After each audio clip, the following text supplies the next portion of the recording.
Hello again, everyone. I'm Tom Nagorski in the Cipher Brief virtual studio. A conversation today that is really a bit of history, a big piece of history. 50 years ago this month, the long U.S. war in Vietnam came to a close. It was a very difficult end for the United States and its allies in Vietnam, as the North Vietnamese in those latter days of April 1975 took Saigon. Those last Americans in what became iconic images fled the city by helicopter. And really, from that day on, there has been something of a reckoning, discussions, debates, courses at universities, and so forth about what Vietnam meant in terms of American power, and some would say American overreach, and so forth. We're joined today by John McLaughlin, Cipher Brief expert, a frequent guest for matters of today.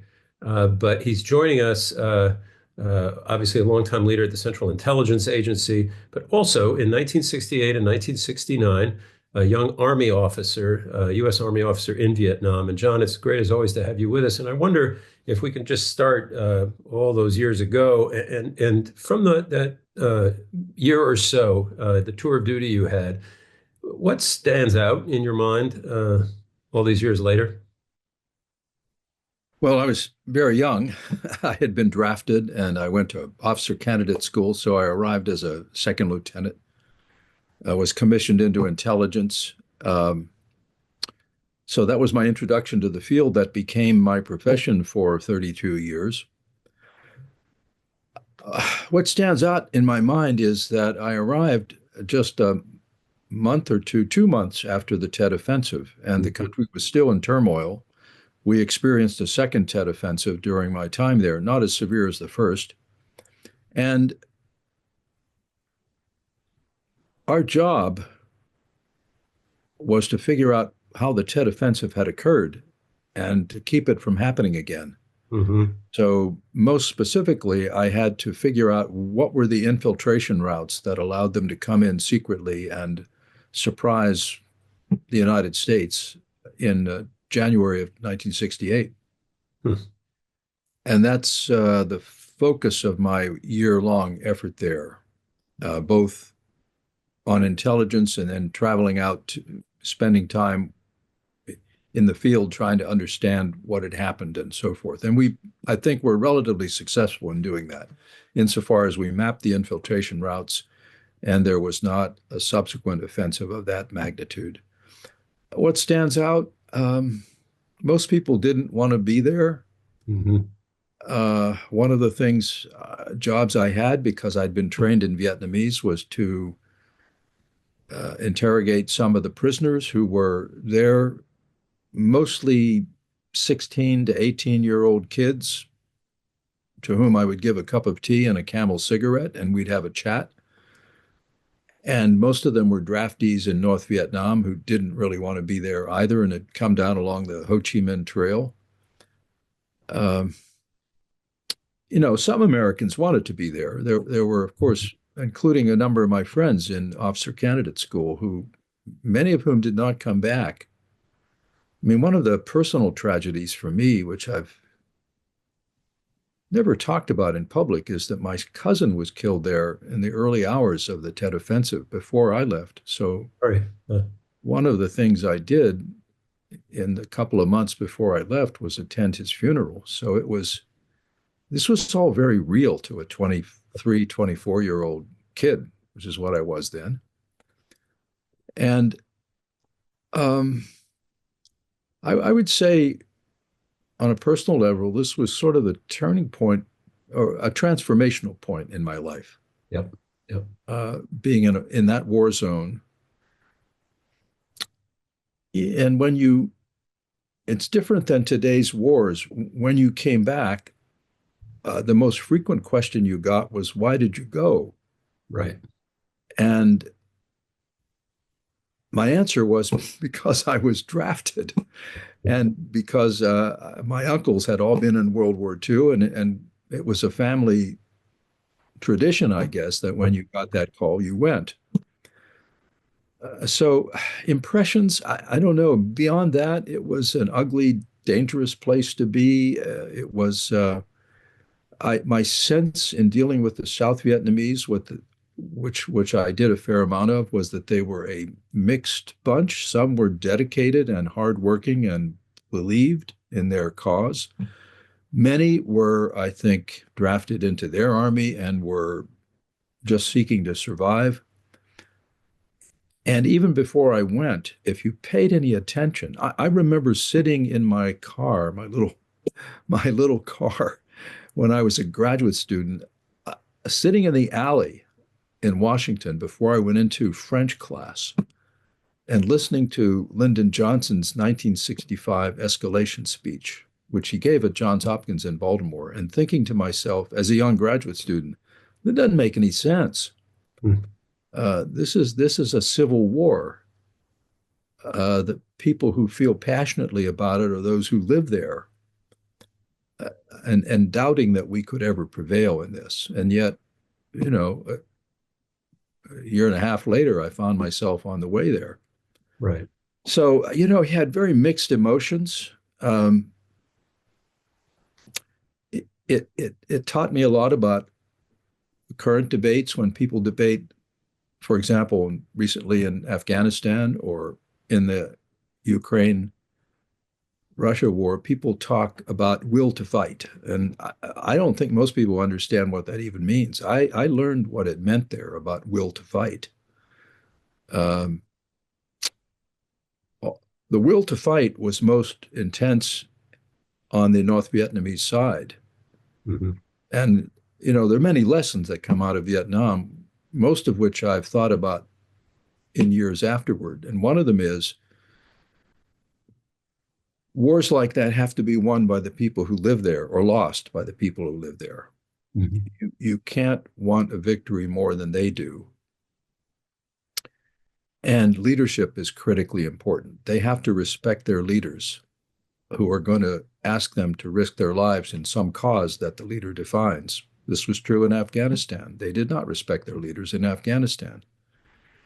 So, I mean, I don't think we ever really learned the lessons of Vietnam. My sense was when Vietnam was over, uh, there were people who wanted to think about it and write about it and so forth. But I would say the broad feeling in the U.S. military was, let's just put this behind us. Mm-hmm. And it was in that aftermath that the year or two later that the effort began to form the all-volunteer army successfully. You put your finger on 2 points there when it comes to lessons, John. One is will to fight, right? And that, as you say, has come up a lot in the context of the Ukraine war and perhaps explaining why the Ukrainian resistance has been as powerful as it's been. Yeah. Other, which you allude to, is clarity of mission and purpose. And I wonder on that front, and clearly, as you point out in Vietnam, those things were lacking, and perhaps there were other problems. But just to zero in on clarity of mission and purpose, to what extent do you think the United States, I guess it's maybe a mixed bag, has learned that lesson over the half century since? Well, I'd give us maybe a B minus on that Mm-hmm. as a teacher. Uh, Clarity of mission is so critical, and I think it was clear in the early days in Afghanistan, for example, immediately after, just to use Afghanistan as an example, because our initial mission was to defeat the Taliban and drive out and ultimately neutralize Al Qaeda. So from roughly 2001 to roughly 2006, I'm going to say, I think the mission was fairly clear in Afghanistan. And then it began to blur, I believe, once Afghan politics got more complicated and once we had less fidelity from the Pakistanis, and we got deeper and deeper into it. Um, and I'm not sure how people would define the mission in the latter days of Right. Afghanistan. I suppose it was to train an indigenous force that could defeat the Taliban. But again, the lesson I took from Vietnam was it is the people who live there who have to win it or lose it and have to understand the mission. And I don't think the Afghan forces ever quite had the faith in their leadership or the clarity of mission to prevail as a group. I'm sure there were many exceptions to that. Was there not In also Iraq, the same thing. I mean, again, Iraq, after a while, the mission became blurred because an insurgency developed and it turned from a war of decapitation in the case of Saddam and his regime into a war of insurgency. And again, as a number of intelligence officers warned, in a prolonged occupation will almost inevitably produce a recoil, a a fight back, an insurgency of some sort. I mean, there are exceptions. The occupation of Japan after the war was brilliantly carried out under the leadership of MacArthur, but that was in a condition of complete surrender in a very different kind of war, unconditional surrender. So, yeah, I wouldn't say we've learned that lesson real well. can I ask a different question? As I said to you earlier, this is something we could talk for hours about, and we can't do that here. But um, whether there has been, again, over a long period, a occasional overlearning of the lesson. And what I mean there is I mean, there's a constituency right now, as you know, in U.S. politics that to rule out a whole scope of things around the world as being in the United States interest. It's not our fight. I'm thinking now of to some extent, the Trump administration vis-a-vis longstanding commitments in Europe, Ukraine being one of them, um, and avoiding quagmires or military involvement at all cost. Is that something that resonates with you at all? No, I think it's overlearning it to say that we should pull back from things and avoid engagement. Uh, because there are successful engagements. Think of the 1990 war in which George H.W. Bush successfully pushed Saddam out of Kuwait, liberated Kuwait, and Clarity of mission, right? there was a case where the mission was clear. The mission was not to change Iraq totally, but it was to do exactly that, liberate Kuwait from an illegal occupation and to stop there. So again, clarity of mission is possible. It's more possible when you are in charge and initiating the activity, as George H.W. Bush was in that case, that administration.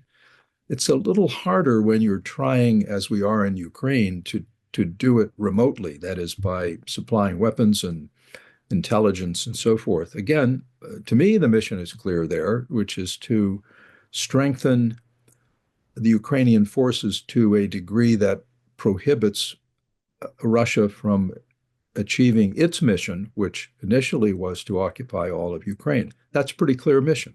And in Mhm. that sense, I think up till now we have succeeded insofar as Russia has failed. Now, what is the mission right now in the peace process?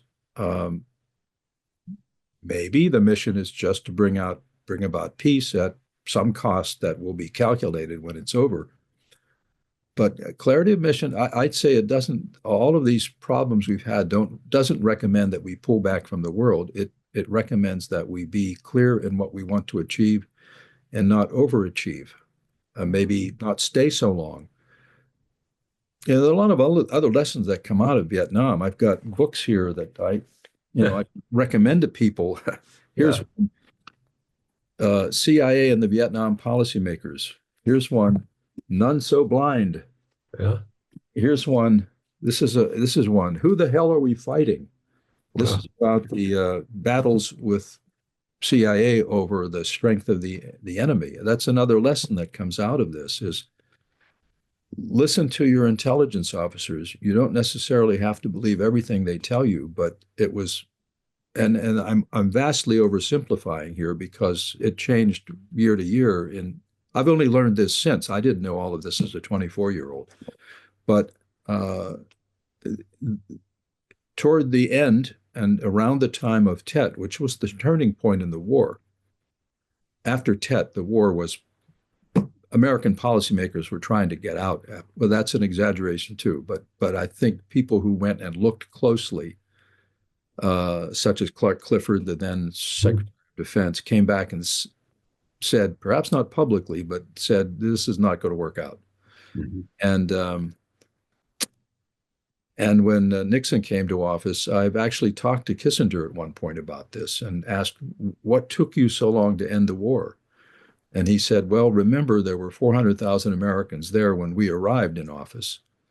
And he said, in our judgment at the time, we'd never lost a war. So we wanted to find a way to end it honorably. One could argue with that, as people do, take sides. But the point is, around the time of Tet, when I arrived there in March of 1969, there were intelligence officers there who told me they were trying to warn Mhm. senior military that a big offensive was coming and could not get the message across because people didn't believe the North Vietnamese and Viet Cong were capable of that. Right. So one lesson is don't underestimate the adversary just because they seem to be less powerful than you. They have the will to fight, perhaps. I also think there's this in this and also in the case of Pearl Harbor, there's a kind of racial component to it, Mhm. hard to calculate, that causes people to underestimate an adversary. So, and CIA, and CIA's record is up and down on this, but broadly speaking, the analysts at CIA were saying the enemy is stronger than you believe it is. The numbers are greater. The Mhm. fact that you're killing a number of them doesn't mean that the adversary's strength is going down. And that was disputed by almost everyone. Yeah. That's worth listening to. And this same thing happened for a while in Afghanistan, up to about 2010, I would say, when people began to converge on assessments. But also study your history. Most people thought that the Vietnamese would not attack on Tet because it was a religious holiday. But Yeah.